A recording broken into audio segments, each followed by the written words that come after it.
Stories Untold, a game that I have played before. We're replaying the game, and now we're on the last episode, episode 4. All your possible questions are going to be answered in this one. So let's just get straight into it. The last session.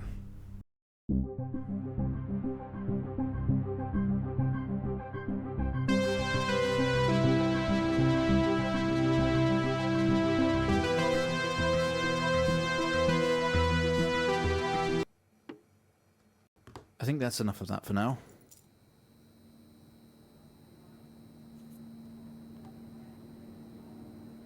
I forgot that happened. You're quite fond of this show, aren't you?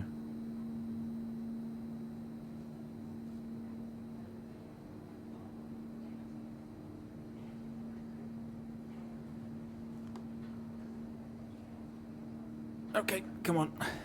Let's get you down to the observation room.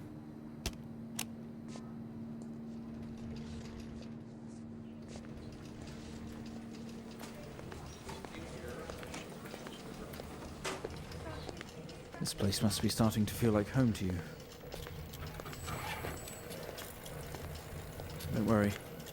Try and get you out of here eventually. Just in here.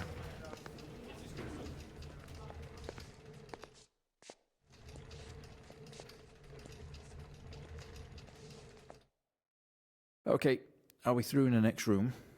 Just relax and we'll get started in a moment.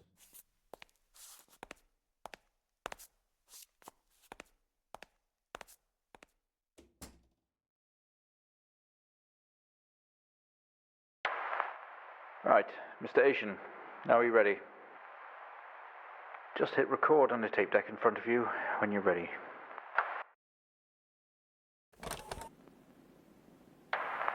This is subject 12-19-86-23, new session entry.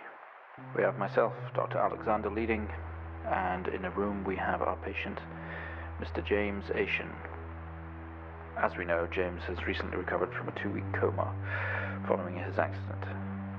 In our last 3 sessions, James's attempts to recollect events of the accident seen him merging his memory with his imagination. These episodes have always ended in panic, and we've had to terminate the session abruptly. Let's try and do this one better, James. So when you're ready, let's bring this back. I know how difficult this must be, but you can do this. James, it's time to remember.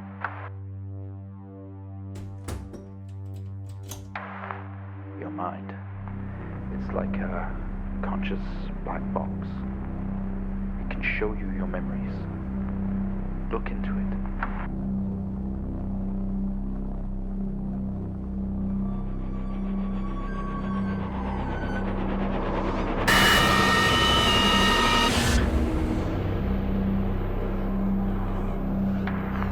In your most recent episode, you recalled a false memory of a remote weather station.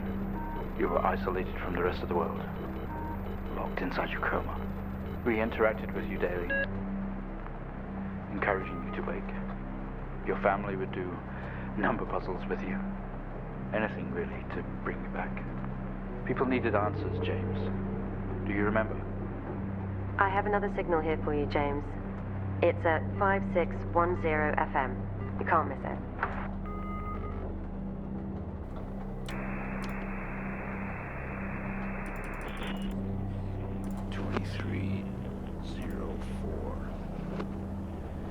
Type in the numbers, James. You gotta see this. This is 20F 12 19 86 23 04. Type in the numbers, James. I want to assume that that's his dad.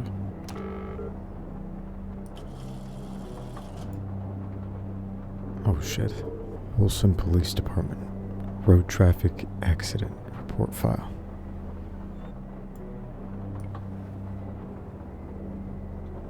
Arrived on the scene to discover 2 cars that had been involved in a near head-on collision.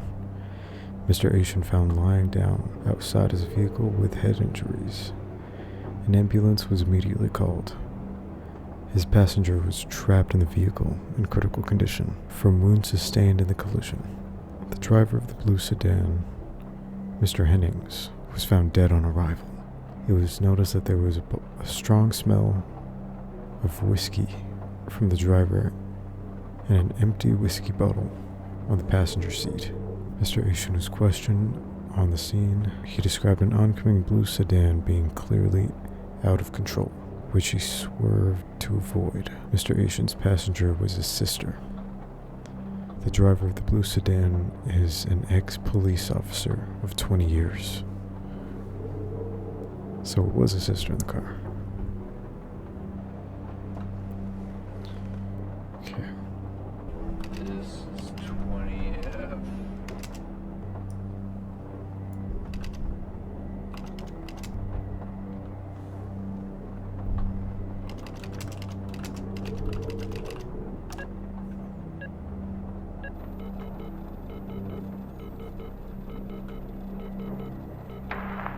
Find the signal, James. Listen to the voices.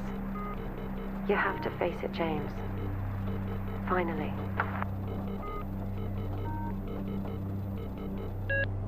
Oh shit. NS1, Officer Williams interview. NS1 was the other guy that was talking in the last episode. It's not like him, at all. I've worked with Officer Hennings for 6 years, and not once have we even talked about alcohol. Drunk driving. He was a father, a husband. He was fine. No way he caused this.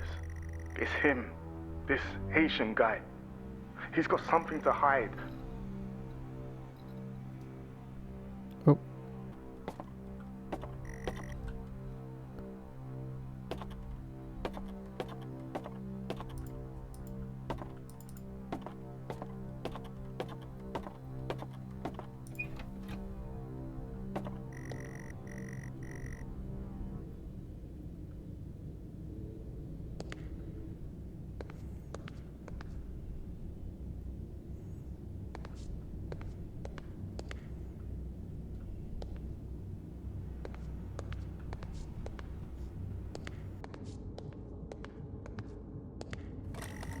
He has quite an imagination, Mr. Asian. I guess it's from the shows he's been watching. This time he described an A&E visit as a government conspiracy, some sort of lab. It's interesting stuff, and it's obviously pure fiction. But I guess it's just his way of coping for now. We'll see how we progress in future sessions.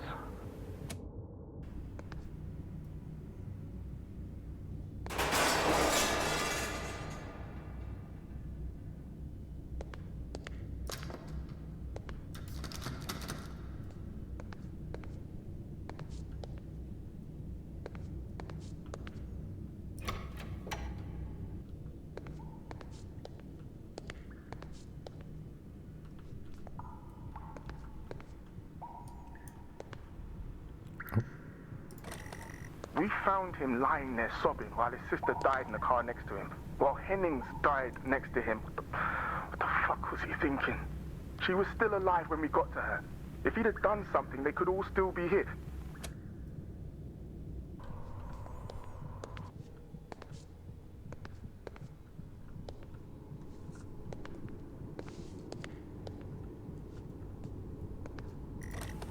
Today was the first session with Mr. James Asian, although I fear it will certainly not be his last.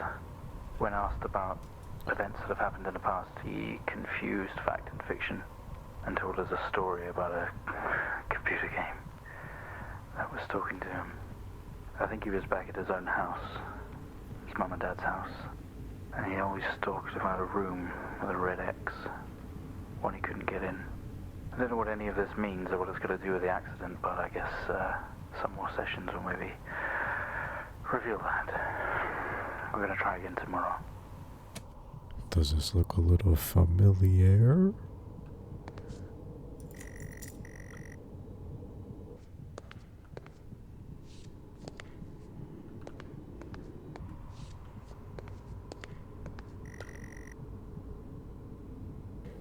There's a TV from the intro. Got the funeral thing. The house abandoned right here. And the VHS for Stories Untold.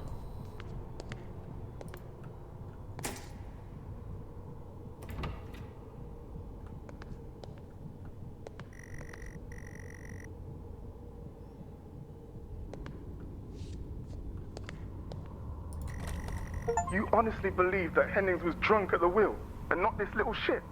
If he wakes up, when he wakes up, I want answers. Until then, you handle it. You write it up. I'm out.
Okay, we have a 22-year-old male just brought in from a vehicle collision. He was awake and mobile at the scene, but collapsed on arrival to the emergency ward. Oh. The other passengers died in the accident. I'm getting no pulse. Prepare for defib. Amp charge full to 10 and give me 100 joules.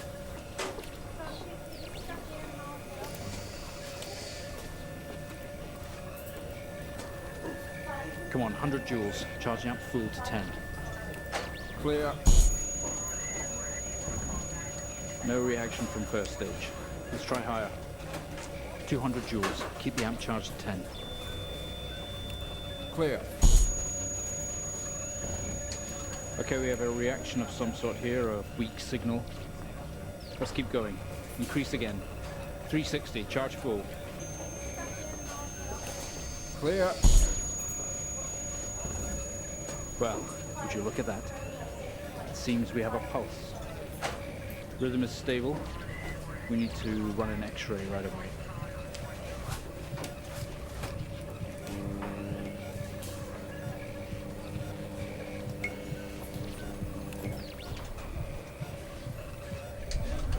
Looks like an intracerebral hemorrhage. We need to drain this now to relieve pressure. Prepare for trepanation. Switch on a drill, please.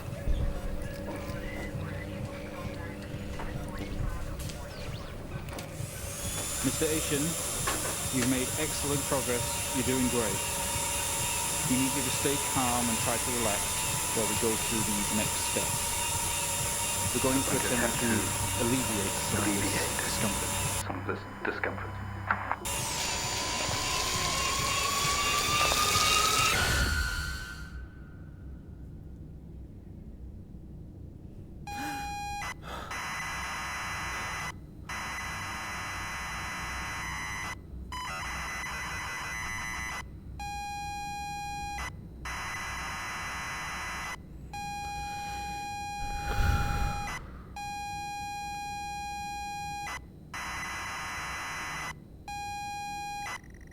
Not only is tonight New Year's Eve, but tomorrow you leave on a 6-month trip abroad with your friends.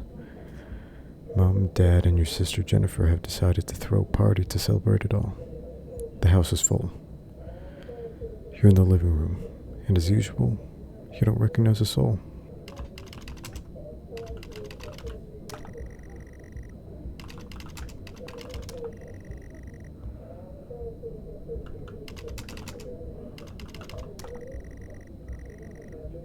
The hallway is as welcoming as ever, only this time the folks have put a great big banner up across the main wall. Half-finished drinks are abandoned on almost every horizontal surface. Stairs laid up, although the party is firmly downstairs. Can you look around again?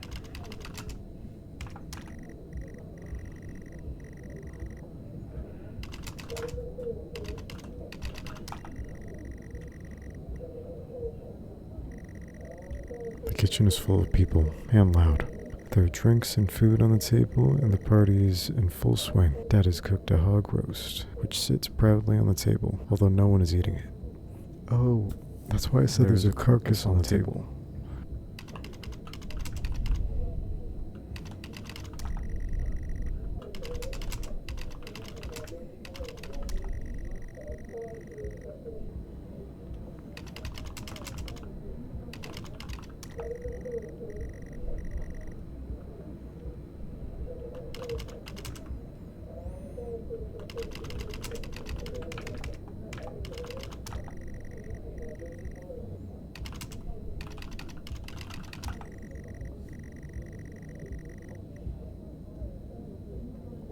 Huh.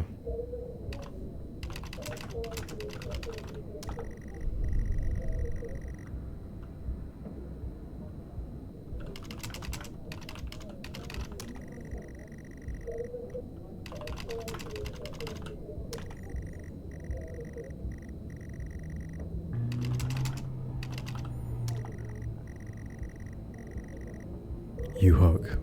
You're going to miss each other. You thank her for the party. She asks if you are enjoying the party. Can I say no? She tells you to enjoy it anyways and to loosen up. She asks you to get her a drink.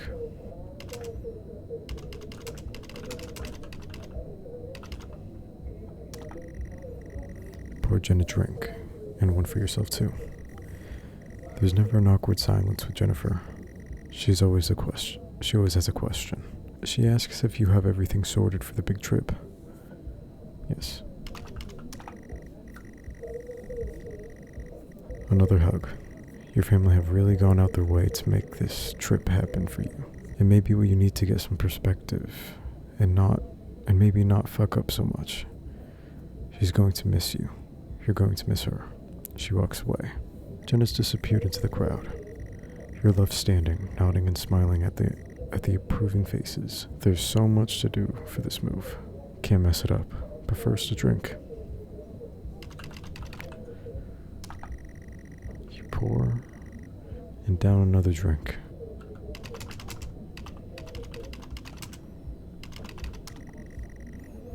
You're never allowed in here normally. This is where Dad keeps his fine wines and whiskeys. Ceiling-to-floor racks. A collector, although he does actually drink them too. There's a bottle with a ribbon around it, and a card.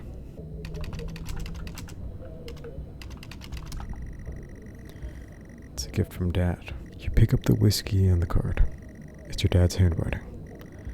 Son, we are so proud of you and everything you've achieved. You've earned this. It's a bottle of 25-year-old double malt. You shouldn't really, but you have to try it. With your whiskey in hand, you take in the room around about you. There must be hundreds, no thousands of pounds worth of drinks in here. You really must thank your dad for the whiskey.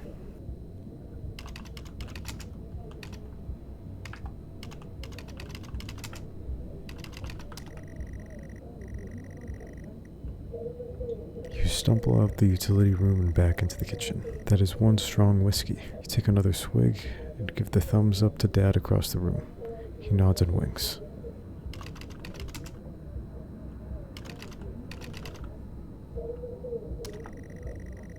A few bumps and laughs on the way through, and you make it to the hall. You stop dead in your tracks. It's Jen, covered in blood.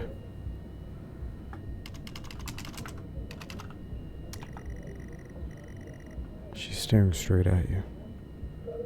No one else notices.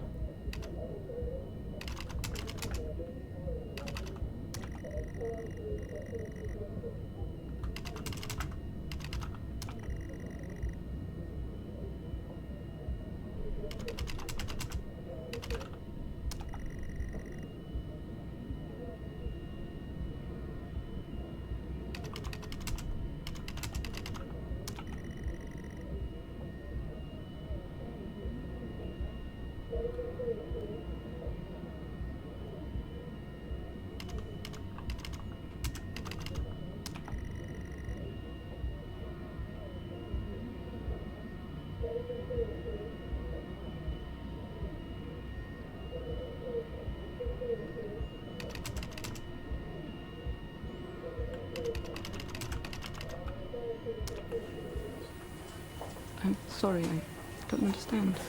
We tried our best, Mrs. Asian, but her injuries were too severe. No, I don't understand. I was just talking to her. I'm afraid Jennifer passed away before we could get to her in surgery. We did the best we could. I am so sorry. Where is she? Let me see her. Please, Mrs. Asian, take a seat. I don't want to take a seat. Let me talk to her. Now. I'll arrange for you to see her. In the meantime, James is in recovery. He's stable for now. I don't want to see him.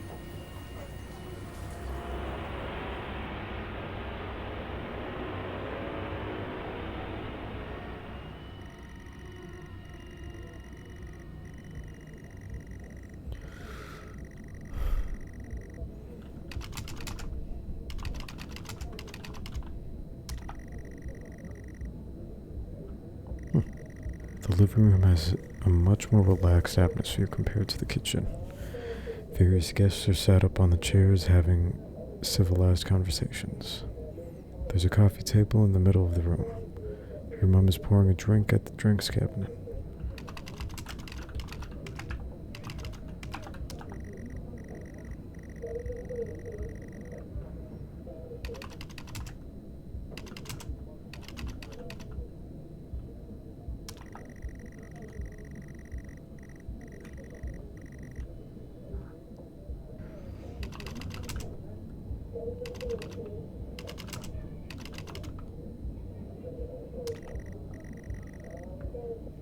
Jen thanks you for helping her out. She has work in the morning and no one else is in any fit state to drive. You can handle it though. You know the road like the back of your hand, don't you?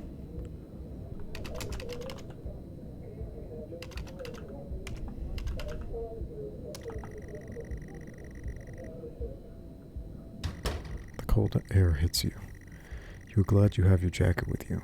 There's a dusting of snow around you as you step down from the porch. The yard extends around the back of the house, and the car sits at the front of the house. You fumble with the car handle, confused, until Jen tells you maybe use the key in your hand. Fumbling with the car keys, you eventually get the door open. The car's freezing. As you fumble around with your seatbelt, your sister opens up the car glove box and hands you a note and a key that was inside. She tells you that it's for when you return. The note is from your dad and reads, "Hi son, hope you enjoy your break. You'll need to fire up the generator around the back to get power and lights on. Also found something in the attic for you. It's in your room. Enjoy." Oh, that was for when he got back. The car is freezing. Both you and Jen have your seatbelts on and are ready to go. It's time to go. Oh, start car. Try to turn the ignition with sheer willpower despite holding keys in your hand. Use keys. Takes a number of attempts, but you eventually slot the key into the ignition.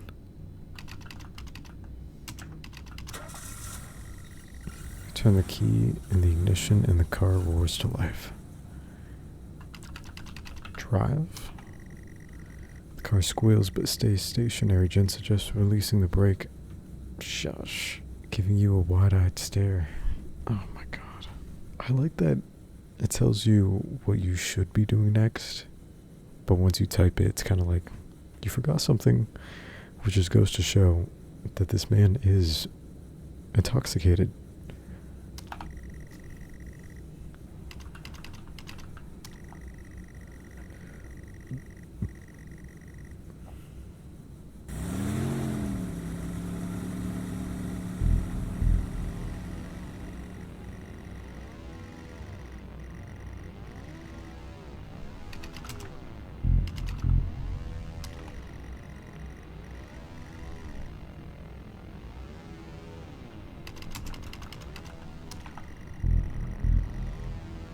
Jen sits up in her chair and clutches your arm. She asks you to slow down. I don't think I'm going to. You're all over the place, James. Pull over. It is her. From episode 3. Jen is hitting your arm and yelling at you. Crazy sister. Strange. There's a set of headlights coming directly at you, but really slow. Like slow motion. Try to react, but your body isn't responding. There's nothing you can do to stop this. There's no way to control it. James, for fuck's sake, pull over! James!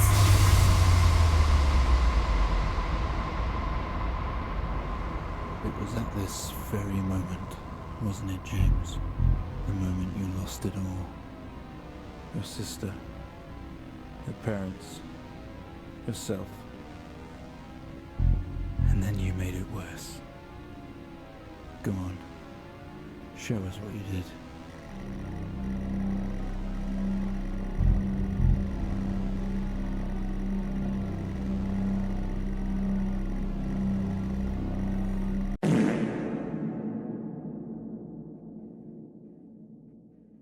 You wake up in the car. Your world is upside down. Your seatbelt struggles against gravity, trying to hold you in your seat. An impact into another car has torn a hole. Poisonous fumes spill into your car from the engines. You're in grave danger. You have to get out of here.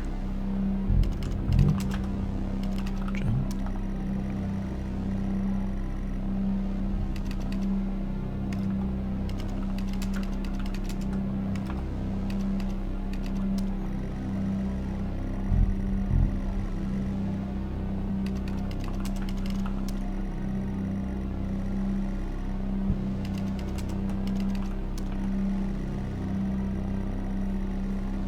Every breath brings pain to your chest.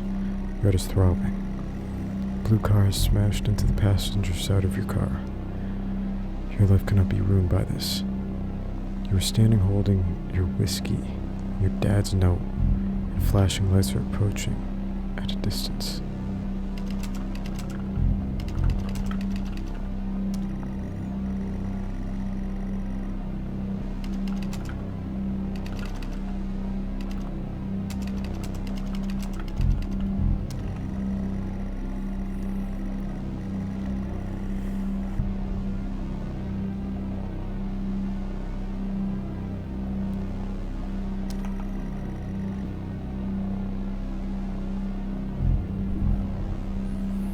Behind them, an army of people, all staring.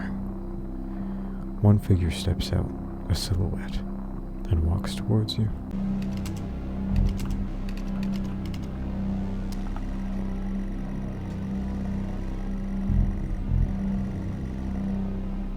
I know you. I know you're tearing yourself apart over it, but no matter what you keep telling yourself, you have to listen to me. That accident, that poor man, me. You have to remember. It was all your fault.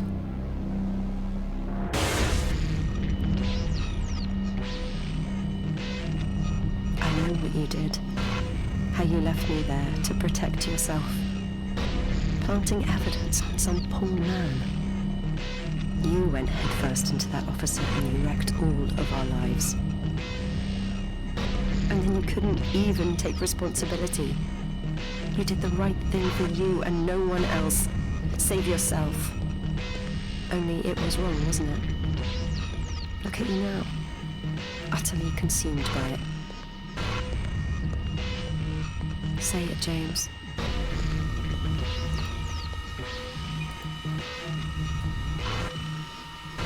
Say it. Tell them.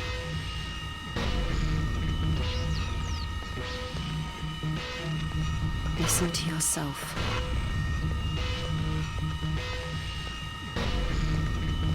It has to end, James.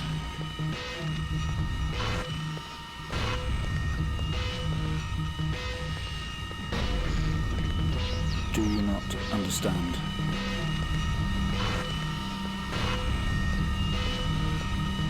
This episode you're having must come to an end.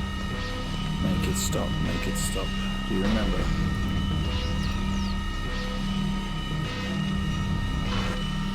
stop the session, Mr. Asian.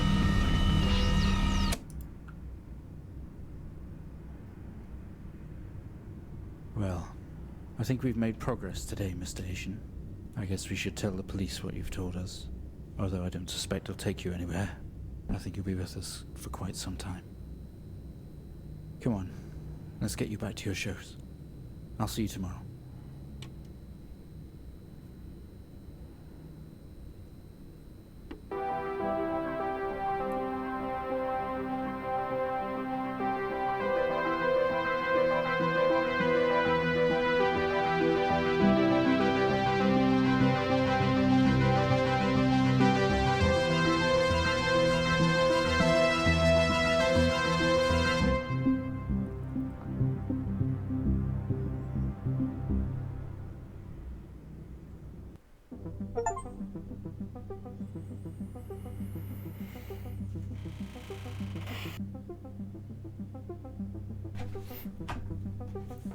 Yeah, Jennifer/NS2. That picture that popped up, when I first played it, I didn't know who that was, like on the computer.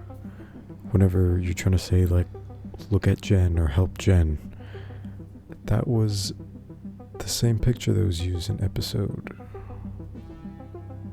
2.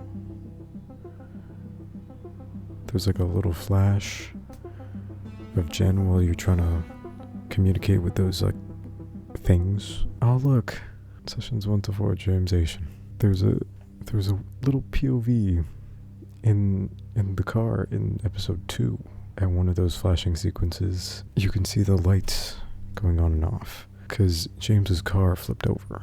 And S1 was the guy that was interviewed saying that it was James's fault. Yeah, so that was stories Untold. I really like the writing, and this plays out very well as a game. If this was a show, it would still be fine. But having the ability to do things in game form, like typing things out and doing those little number puzzles, but also having limitations, knowing that this guy was also limited to what he could do as someone that was intoxicated while driving, it just works well. It works very well as a video game. I don't know, I just like this game. I don't really know what to play next. I was thinking about playing Alice Madness Returns or like a Backrooms mod on Minecraft. I'll take a look. Anyways, bye-bye.